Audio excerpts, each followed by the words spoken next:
ሚኒስትር ዶክተር አብይ አህመድ የዓለም የሰላም ሎሬት በእርሳቸው ሀሳብ አመንጭነት የኦሮሞ ኢኮኖሚክ አብዮት የሚል ሀሳብ ተወጥኖ ስራ ተገብቶ ባለፉት ዓመታት ሰፋፊ ስራ ሲሰራ ነው የነበረው።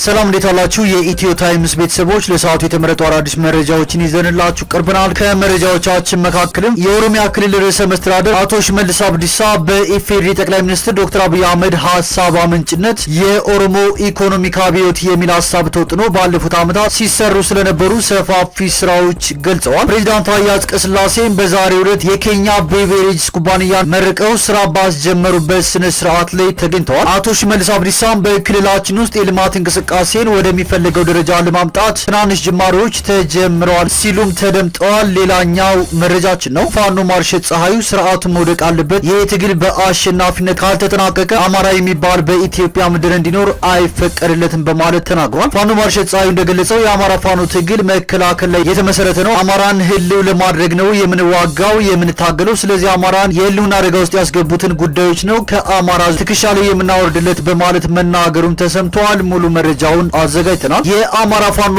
ብሔራዊ ኃይል በጎጃም ቀጠና 5ኛ ክፍለ ጦር ነበልባሉ ገረመው ወንዳወቅ ብርጌድ በብር ወንዝ ተፋሰስ እየተገነባ የሚገኘውን የመስኖ ቦይ ማስፋፊያ ግንባታ መጎብኘቱ ተነግሯል። ለቦይ ማስፋፊያ ግንባታው 9.9 ሚሊዮን ብር በጀት መመደቡም ተገልጿል።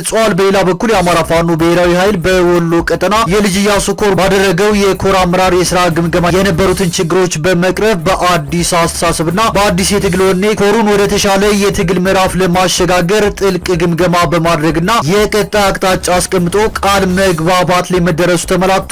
ዝርዝሩን የምናስደምጣችሁ ይሆናል። የኮማንዶና አየር ወለድ ክፍለ ጦር ተልእኮውን በተፈለገው ልክ እየተወጣ መሆኑን የኢፌዴሪ መከላከያ ሰራዊት ገልጿል። በልዩ ዘመቻዎች እዝ የኮማንዶና አየር ወለድ ክፍለ ጦር አመራሮች በሰሜን ሸዋ ዞን ለግዳጅ ከተሰማሩበት ጊዜ ጀምሮ በፋኖ ቡድን ላይ አስፈላጊውን እርምጃ በመውሰድ የዞኑን ሰላም እያረጋገጡ እንደሚገኙ የክፍለ ጦር አመራሮች መግለጻቸውም ነው የተነገረው። የምስራቅ እዝ ዋና አዛዥ ሌተናል ጀነራል መሐመድ ተሰማ በብር ሸለቆ መሰረታዊ ውትድርና ማሰልጠኛ ትምህርት ቤት ስለ ወታደራዊ መሪነት ትርጉም፣ ጽንሰ ሀሳብ፣ የመሪነት ዘይቤና ብቃት እንዲሁም የሰራዊት ስነ ልቦና ግንባታን በተመለከተ በሰጡት ስልጠና የውጭ ጠላቶቻችን ሀገራችንን ለማተራመስና ለማፍረስ የሚያደርጉትን ጥረት ሰራዊታችን በንቃት መከላከል ይገባዋል ማለታቸውም ተደምጧል።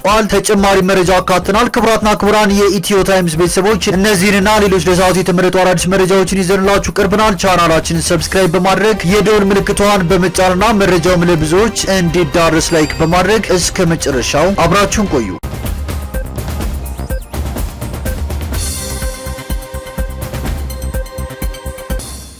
ፕሬዚዳንት ታዬ አጽቀሥላሴ በዛሬው ዕለት የኬንያ ቤቨሬጅስ ኩባንያን መርቀው ስራ አስጀምረዋል። በምርቃት ስነ ስርዓቱ ላይ የተገኙት የኦሮሚያ ክልል ርዕሰ መስተዳድር አቶ ሽመልስ አብዲሳ ባደረጉት ንግግር በክልላችን ውስጥ የልማት እንቅስቃሴን ወደሚፈለገው ደረጃ ለማምጣት ትናንሽ ጅማሮች ተጀምረዋል ሲሉ ተደምጠዋል። ከነዛ ጅማሮች ውስጥ ከ8 ዓመት በፊት እንደተጀመረ ያመላከቱት በአክሲዮን ማህበር መሰረት ተደራጅቶና ሁሉም ሰው ተሳትፎበት በተለይም በኢፌዴሪ ጠቅላይ ሚኒስትር ዶክተር አብይ አህመድ ሀሳብ አመንጭነት የኦሮሞ ኢኮኖሚክስ አብዮት የሚል ሀሳብ ተወጥኖ ባለፉት ዓመታት ሰፋፊ ስራ ሲሰራ እንደነበር ገልጸዋል። ህዝብን ወደ ልማት የማስገባት አመራሩ የልማት አመራር እንዲሆን የማድረግ የተለያዩ አሰራሮችንና የመንግስት ተቋማትን የማስተካከል ከዛም ውጭ ደግሞ እንደ ማነቃነቂያ የሚጠቅሙ እንደ ኬንያ ያሉ ፕሮጀክቶችን በህዝብና በመንግስት ትብብር እንዲቋቋሙ በማድረግ ወደ ስራ ተገብተዋል ያሉት አቶ ሽመልስ ይህ ስራም ባለፉት ዓመታት ሰፊ ስራ ተሰርቶበት በዚህ ደረጃ ላይ ደርሷል። በክቡር ፕሬዚዳንቱ ዛሬ ተመርቆ ይፋ ሆኗል በማለት የእንኳን ደስ ያላችሁ መልእክታቸውን አስተላልፈዋል።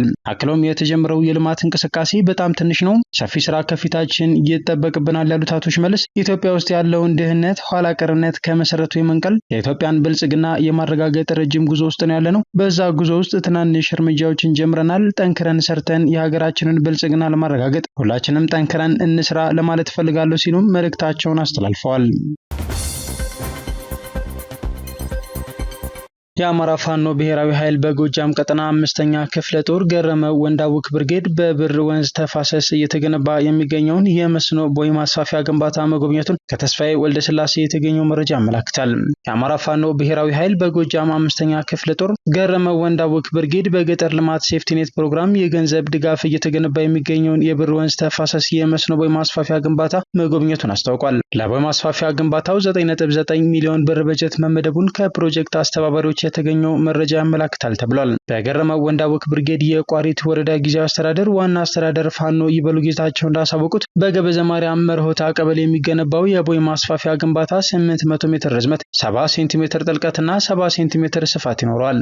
አስተዳዳሪው አክለውም ከአሁን በፊት 15 ሄክታር ማሳ የማልማት አቅም እንደነበረው ጠቅሰው ግንባታው ሲጠናቀቅ 36 ሄክታር ማሳ የማልማት አቅም እንደሚኖረው ይፋ አድርገዋል ተብሏል። ፋኖ ይበሉ በማብራሪያቸው 40 አባወራዎችና 130 አባወራዎች በድምሩ 170 አርሶ አደሮች ተጠቃሚ እንደሚሆኑ የገለጹ ሲሆን በዚህ ወቅትም ወደ 100 ለሚጠጉ ወጣቶች ጊዜያዊ የስራ ዕድል መፍጠሩን አስተዳዳሪው አሳውቀዋል። የአማራ ፋኖ ብሔራዊ ኃይል በጎጃም 5ኛ ክፍለ ጦር ገረመው ወንዳወቅ ብርጌድ የፖለቲካ ዘርፍ ኃላፊ ፋኖ ሱባሉ ታደሰ በበኩላቸው ከአፈሙዝ ትግሉ ጎን ለጎን ማህበረሰቡን የሚጠቅሙ የልማት ስራዎች ላይ ክትትል እየተደረገ ነው ብለዋል። እንደ ፋኖ ሱባሉ ገለጻ የመስኖ ቦይ ግንባታው የውሃ ስርገትን በመቀነስ ምርትና ምርታማነትን ለማሳደግ ይጠቅማል።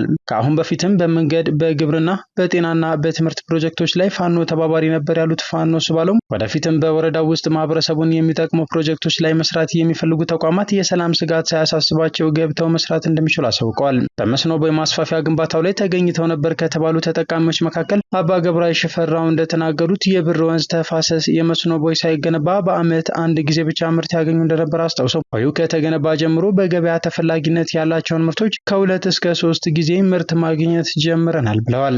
ስለሚደረገው ድጋፍና ክትትልም በአካባቢው የሚገኘውን የፋኖ ኃይል አመስግነዋል የተባለው አርበኛ ሽታይ አስታጥቄ በበኩላቸው በጉብኝቱ ተገኝተው ባስተላለፉት መልእክት አርበኝነት ማለት ከጠላት ጋር መዋጋት ብቻ ሳይሆን መለያየት በሰፈነበት ጊዜ አንድነትን፣ ጥላቻ ባንዣበበበት ስርዓት ፍቅርን፣ ቂምና ኩርፊያ በተንሰራፋበት ወቅት ይቅር ባይነትን፣ እርኩሰት በበዛበት ማህበረሰብ ቅድስናን መስበክና ማስተማር ነው ብለዋል። አርበኛ ሽታይ አክለውም ሀገርንና ማህበረሰብን በሚጠቅም ማንኛውም ተግባር ፋኖ ተባባሪ መሆኑን አረጋግጠዋል ሲል የገረመው ወንዳወቅ ብርጌድ ህዝብ ግንኙነት ፋኖ ሰለሞን ገልጿል።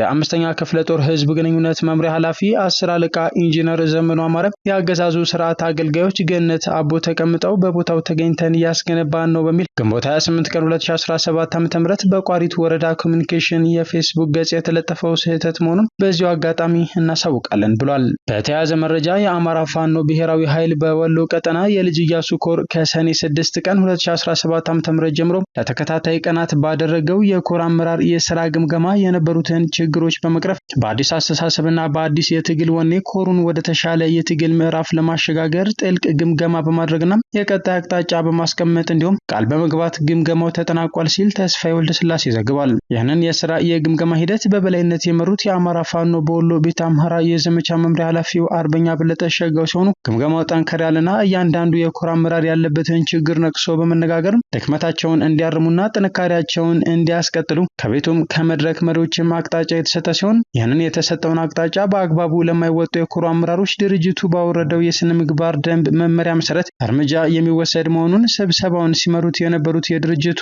የዘመቻ መምሪያ ኃላፊ አርበኛ በለጠ ሸጋው ጠንከር ያለ ትዕዛዝና አቅጣጫ ሰጥተዋል ተብሏል።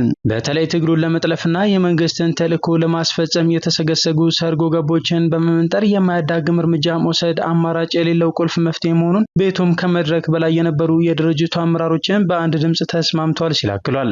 አክሎም በመድረክ ሲንሸራሸሩ የነበሩ ጥልቅ ሐሳቦች ድርጅቱ ብሎም ኮሩ ላይ ያሉ ስትራቴጂክ አመራሮች የሐሳብ ድህነት የሌለባቸው የትግሉን ሁኔታ በአግባቡ የተረዱና ቁጭ ብሎ በመነጋገር ችግሮችን ከመፍታት አንጻር ጥልቅ የሆነ የፖለቲካ እይታ ያላቸው መሪዎች እንዳሉ የታየበት እንደሆነ አስተያየት ሰጪዎች ጠቁመዋል ያለ ሲሆን ይሁንና የነበረው መድረክ የተከሰቱ ችግሮችን ትኩረት በመስጠት በምንም አይነት ሁኔታ አለባብሶ መሄድ በድርጅቱ ቦታ የሌለው መሆኑንና የተጀመረው የፋኖ የትግል መስመር እመርታው በውትድርናውና ነፍጥ ባነገበው ኃይል ላይ ህልውናውን ተስፋ ያደረገ ብቻ ሳይሆን በፖለቲካውና በመድረክ አያያዝም ጭምር ከፍተኛ ለውጥን ያሳየ መድረክ እንደነበር ነው የተገለጸው። መድረኩ ሲጠናቀቅም የልጅ ኢያሱ ኮር ከፍተኛ አመራሮችና የአማራ ፋኖ በወሎ ቤተ አምሐራ አመራሮች በአንድ ላይ በመሆን የተጀመረውን ትግል በማጠናከር አሁን ያለውን መንግስት የአገዛዝ ስርዓት የማስወገድ ኃላፊነታቸውን አጠናክረው እንደሚፈጽሙ በአንድ ድምጽ ተማምለው መስማማታቸውን የአማራ ፋኖ ብሔራዊ ኃይል ወሎ ቀጠና የልጅ ኢያሱ ኮር ህዝብ ግንኙነት ክፍል መግለጹን አመላክቷል። በተያያዘ መረጃ ፋኖ ማርሻል ፀሐዩ ስርዓቱ መውደቅ አለበት፣ የትግል በአሸናፊነት ካልተጠናቀቀ አማራ የሚባል በኢትዮጵያ ምድር እንዲኖር አይፈቀድለትም በማለት ተናገረ። ፋኖ ማርሻል ፀሐዩ ከኢኤምኤስ ጋር በነበረው ቆይታ እንደተናገረው የአማራ ፋኖ ትግል መከላከል ላይ የተመሰረተ ነው ብሏል። እንደ ፋኖ ማርሻል ገለጻ የአማራ ህዝብ ዘላለማዊ እረፍት የተነሳ ከምድረ ገጽ እንዲጠፋ የተፈረደበት መንግስት መሪ የሆኑ ተከታታይ ጥቃቶችና ጦርነቶች የተፈጸሙበት የጅምላ ጭፍጨፋ የታወጀበት ህዝብ ነው። ጦርነቱ መከላከልን መሰረት ያደረገ ነው። በቋሚነት ነው የምንከላከለው ያለው ማርሸት አማራን ህልው ለማድረግ ነው የምንዋጋው የምንታገለው። ስለዚህ አማራን የህልውና አደጋ ውስጥ ያስገቡትን ጉዳዮች ነው ከአማራ ህዝብ ትከሻ ላይ የምናወርድለት በማለት ተናግሯል። አክሎም በዚህ የጦርነት ሂደት ውስጥ ፋኖ የሚዋጋው ዓለም አቀፍ የጦር ህግን ጠብቆ እንደሆነ የገለጸ ሲሆን ለምሳሌም የመሰረተ ልማት ውድመትን በመከላከል የንጹሃንን ጭፍጨፋና ሞት በመቀነስ የሚይዟቸውን የሚማርኳቸውንና የሚያስከዷቸውን የመንግስት ኃይሎች ተገቢውን እንክብካቤ በማድረግ ወደ አካባቢያቸው በመመለስ የዓለም አቀፍ የጦር ህግን አሟልተው እንደሚጓጉ አስረድቷል። አገዛዙ ግን በተቃራኒው ስርዓቱ አማራን በጅምላ ጠላትነት መፈረጁን ያመላከተ ሲሆን መሰረተ ልማት እያወደመ የኢኮኖሚ ሳቦታጅ ውስጥም አቅሙ የቻለውን ሁሉ በማስገባት ሀገሪቱ የካፒታል በጀት እንዳይኖራት በማድረግ ማዳበሪያ ግብዓት ለሰፊው ማህበረሰባችን እንዳይደርስ በማድረግ የተሟላ ፍትህ እንዳያገኝ ማህበራዊ እረፍት በመንሳት በተለያየ አካሄድ የሳቦታጅ መንገዶችን እየተጓዘ ያለበት ሁኔታ ነው ያለው በማለት ገልጿል። እና ይህንን ለመከላከል የመጀመሪያውም የመጨረሻው መፍትሄው ስርዓቱ መውደቅ አለበት ያለው ፋኖ ማርሸት መደምደሚያው ይሄ ነው። ጸረ አማራነት ተወልዶ አድጎ እዚህ የደረሰበት ስርዓት ከስር ከመሰረቱ ተነቅሎ ወድቆ ህዝባችን መንግስታዊ ረፍት እስከሚያገኝ ድረስ ትግሉ መቀጠል አለበት፣ ይቀጥላል ብሏል። አክሎም ይሄ ትግል ሳይቋጭ በስርዓት መፍረስ ላይ ካልተመሰረተም፣ ይሄ ትግል በአሸናፊነት ካልተጠናቀቀ አማራ የሚባል በኢትዮጵያ ምድር እንዲኖር አይፈቀድለትም በማለት ስጋቱን የገለጸ ሲሆን መሬቱን ይወስዱበታል፣ ህዝቡን ያቀላቅሉታል። አማሮች በምስራቅ አውሮፓና በመካከለኛው ምስራቅ እንዳየናቸው ታሪክም እንደከተበው አገራትና ህዝቦች እንደምንሆን ግልጽ ነው። ስለዚህ ማሸነፍ አለብን፣ ምርጫችን ይሄ ነው ሲል ነው ፋኖ ማርሸት ፀሐዩ ከኢኤምኤስ ጋር በነበረው ቆይታ የተናገረው። የኢፌዴሪ መከላከያ ሰራዊት የኮማንዶና አየር ወለድ ክፍለ ጦር ተልእኮውን በተፈለገው ልክ እየተወጣ መሆኑን ገለጸ። በልዩ ዘመቻዎች እዝ የኮማንዶና አየር ወለድ ክፍለ ጦር አመራሮች በሰሜን ሸዋ ዞን ለግዳጅ ከተሰማሩበት ጊዜ ጀምሮ በአመራሮች የሰላም ጸር እንደሆነ በተገለጸው ፋኖ ላይ አስፈላጊውን እርምጃ በመውሰድ የዞኑን ሰላም እያረጋገጡ እንደሚገኙ የክፍለ ጦር አመራሮች ገልጸዋል። ህዝቡን ሲያውክ እንደነበር በተገለጸው የፋኖ ኃይል ላይ በወሰዱት እርምጃ የቡድኑን አከርካሪ በመስበር አካባቢውን ሰላም ማድረግ ተቻለ የገለጹት አመራሮች ህብረተሰቡ ከሰራዊቱ ጋር በመሆን የሰላም አጋርነቱን አረጋግጧል ብለዋል። የክፍለ ጦር አመራሮች ይህንን ያብራሩት በልዩ ብቃት ስልጠናቸውን አጠናቀው ወደ ክፍሉ ለተመደበው አዲስ የኮማንዶ አባላት ባደረጉት የአቀባበል መድረክ ነው። የክፍለ ጦሩ የሰራዊት አባላት በጸረ ሰላም ኃይሎች ላይ አስፈላጊውን እርምጃ በመውሰድ የተሰጠውን ተልዕኮም በብቃት እየተወጣ ሰላምን እያረጋገጠ እንደሚገኝ የገለጹት አመራሮች አዲስ የተመደባችሁ የኮማንዶ አባላትም የዚህ ጀግና ሰራዊት አካል ሆናችኋልና በቀጣይ ማንኛውንም ተልዕኮ በጋራ እንወጣለን ብለዋል። በተያያዘ መረጃ ሌተናል ጀነራል መሐመድ ተሰማ የውጭ ጠላቶቻችን ሀገራችንን ለማተራመስና ለማፍረስ የሚያደርጉትን ጥረት ሰራዊታችን በንቃት መከላከል ይገባዋል ሲሉ አሳሰቡ። የምስራቅ እዝ ዋና አዛዥ ሌተናል ጀነራል መሐመድ ተሰማ በብር ሸለቆ መሰረታዊ ውትድርና ማሰልጠኛ ትምህርት ቤት ተገኝተው ከጓድ መሪ እስከ ክፍለ ጦር አዛዥ ለሆኑ አመራሮች ስለ ወታደራዊ መሪነት ትርጉም፣ ጽንሰ ሐሳብ፣ የመሪነት ዘይቤና ብቃት እንዲሁም የሰራዊት ስነልቦና ግንባታን በተመለከተ በሁለት መድረኮች ስልጠና ሰጥተዋል። ስልጠናው እንደ ተቋም አመራሩ አንድ አይነት አረዳድ እንዲይዝና የተቋሙን መመሪያ ደንቦችና አሰራሮችን ጠንቅቆ እንዲረዳ ቴክኒካዊ፣ ታክቲካዊ የአመራር ዕውቀትና ችሎታ እንዲኖር የሚያስችል መሆኑን ገልጸው ለሚመሩት አባል አርአያ ሆነው እንዲቀጥሉ ከግዳጁ ጎን ለጎን የሰራዊታችን አመራሮችን አቅም ማጠናከር ያስችላል ብለዋል። ሌተናል ጀነራል መሐመድ ተሰማ የውጭ ታሪካዊ ጠላቶቻችን በሀገራችን ውስጥ ለሚገኙ ባንዳዎች ሽርፍራፊ ሳንቲም በመስጠት ሀገራችንን የግጭት ቀጠና ለማድረግ ለማተራመስና ለማፍረስ የሚያደርጉትን እንቅስቃሴ ሰራዊቱ በንቃት መከላከልና እየተከታተለ መደምሰስ እንደሚገባው አሳስበዋል። የምስራቅ እዝ በተሰማራባቸው የሀገር ውጭና የሀገር ውስጥ የግዳጅ ቀጠናዎች አመርቂ ድሎችን ማስመዝገቡን ተናግረው በቀጣይም አሸባሪ ሲሉ የጠሩትን አልሸባብና ሸኔን እንዲሁም ጽንፈኛ ሲሉ የጠሩትን የፋኖ ሴሎችን የመደምሰስ ኦፕሬሽን ተጠናክሮ እንደሚቀጥል አስገንዝበዋል። ዋና አዛዡ ከራሳቸው የውትድርና ህይወት ተሞክሯቸውን በማካፈል ያስተማሩ ሲሆን ሰልጣኝ አመራሮች አሃዷቸውን በሰላም ጊዜ በማሰልጠን አቅም መገንባትና በውጊያ ጊዜ ደግሞ ተዋግቶ ማሸነፍ እንደሚገባቸው ገልጸዋል። ስልጠናው የተሰጣቸው በደቡብ ጎንደርና በጎጃም ዞኖች በግዳጅ ላይ ተሰማርተው የሚገኙ ከየኮሩ የተውጣጡ አመራሮች ናቸው።